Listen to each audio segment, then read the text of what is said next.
l'arbitre impartial des conflits politiques. Autant de questions. Pour tenter d'apporter des pistes de réponse à ces questionnements, il nous faut d'abord très brièvement, rassurez-vous, rappeler ses missions constitutionnelles, notamment son rôle dans le règlement du contentieux électoral au Gabon. La Cour constitutionnelle, de façon sommaire, et pour prendre une image, c'est l'arbitre central dans un match, dans une épreuve sportive, une compétition qui oppose plusieurs compétiteurs. Plus explicitement, il s'agit d'une institution qui a été imaginée et mise au point en Europe il y a près d'un siècle, plus exactement en 1920, par un professeur de droit autrichien, Kelsen, professeur Kelsen. Cette institution a été créée en Europe pour s'opposer au modèle américain, qui, on le sait, confie les problèmes constitutionnels à toutes les juridictions. Le modèle de Kelsen a consisté à confier le contentieux électoral à une juridiction spécialisée. Il est désormais en vigueur dans toutes les démocraties occidentales d'Europe. Après la conférence nationale, le Gabon a adopté cette institution européenne. Mais ce système correspondait-il au milieu institutionnel et sociologique de son insertion? C'est un questionnement. C'était déjà là un problème qui posait ces mimétismes constitutionnels, institutionnels. Mais pour aller à l'essentiel, disons qu'au terme des dispositions de l'article 83 de la Constitution, la Cour constitutionnelle est la plus haute juridiction en matière constitutionnelle. Elle est juge de la constitutionnalité des lois et elle garantit les droits fondamentaux de la personne humaine et des libertés publiques. Elle régule le fonctionnement des institutions. On le voit bien, cette noble institution a des multiples fonctions importantes. Mais celle qui nous intéresse, en l'espèce, c'est la mission qui lui échoit au terme de l'article 84 de cette même Constitution, celle de traiter la régularité des élections présidentielles, parlementaires, des collectivités locales et des opérations référendaires dont elle proclame d'ailleurs les résultats. C'est toujours cette Cour qui est chargée du contentieux électoral, c'est-à-dire de statuer sur les contestations électorales partisanes. Elle intervient avant l'élection, elle intervient pendant l'élection, elle intervient après l'élection.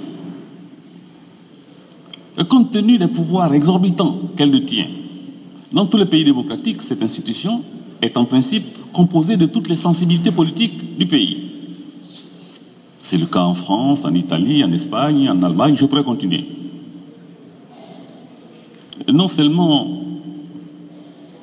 par le jeu de l'alternance politique, mais aussi par l'implication directe du Parlement où la désignation des juges donne lieu à des tractations politiques entre les formations politiques les plus représentatives.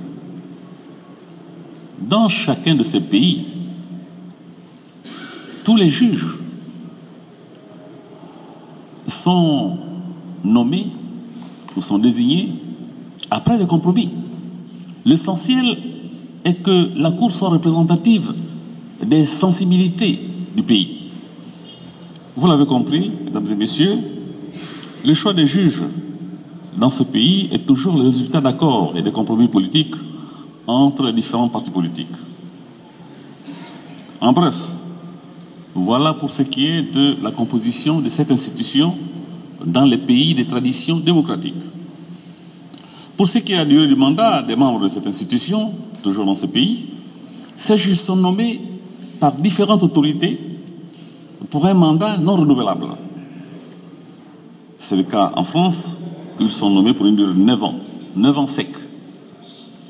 Dans d'autres pays, elle est renouvelable par tiers tous les 3 ans. C'est le cas en Espagne et ailleurs. En tout cas, partout où cette institution fonctionne, la durée du mandat est limitée, sauf aux États-Unis, où les juges, vous le savez, sont nommés à vie. Mais, pour autant, la composition de cette Cour suprême n'est pas politiquement monocolore. Aux États-Unis, vous le savez, par le jeu de l'alternance, il y a dans cette juridiction des républicains et des démocrates. Mais ils sont allés encore plus loin.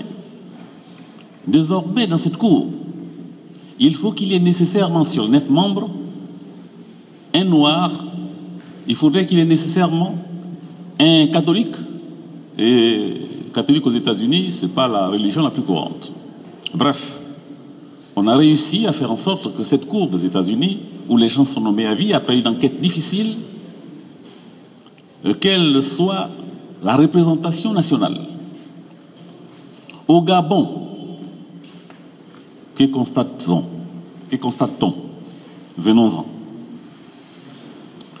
Malgré la dernière révision en trompe-l'œil, les juges sont nommés pour des mandats indéfiniment renouvelables depuis 1993. À l'exception de 3 départs forcés d'ailleurs, sur les 9 conseillers désignés en 1993, tous les autres y sont encore. À la lecture de ce qui précède, il faut bien convenir que notre Cour constitutionnelle doit être réformée. Au niveau d'abord de sa composition, au niveau des autorités de nomination de ses membres, au niveau de la durée du mandat des membres de cette institution, au niveau de certaines compétences en matière contentieuse. Ces mêmes observations, je pourrai approfondir ces questions tout à l'heure au cours des questions s'il y en a. Ces mêmes observations visent également le Conseil national de la communication, autre organe de régulation de la démocratie.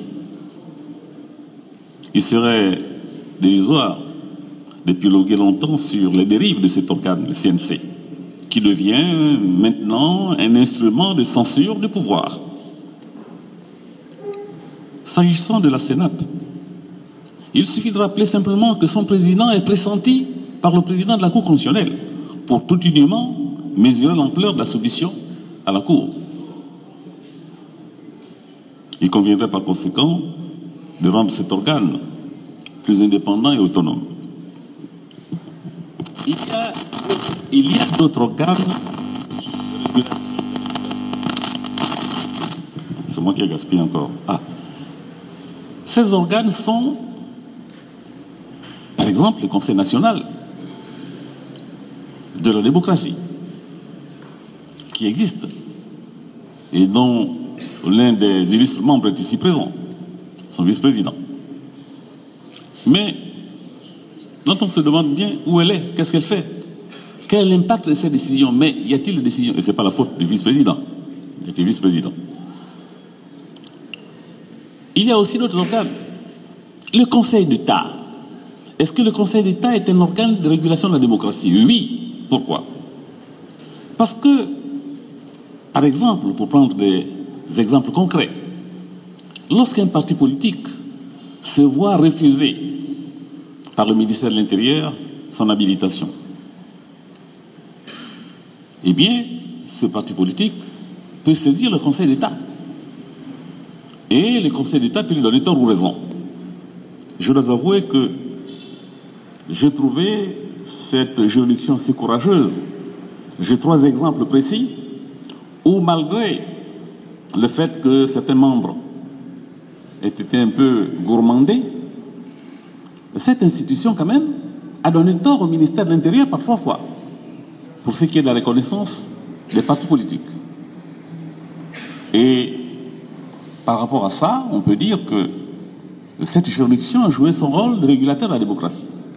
Mais elle a été plus timide. Et on comprend très bien. Elle était peut-être sous influence. Lorsqu'un parti politique a été arbitrairement dissous et que ce parti s'est adressé à cette juridiction, on peut comprendre. Je n'étais pas là, mais on peut mesurer l'ampleur de l'influence. Et je pense que par rapport à ce point, elle a été un peu timorée. Et puisque la décision la requête qui avait été introduite n'a pas prospéré. Mais au niveau maintenant des juridictions ordinaires, est-ce que les juridictions ordinaires sont aussi des organes de régulation de la démocratie? Oui.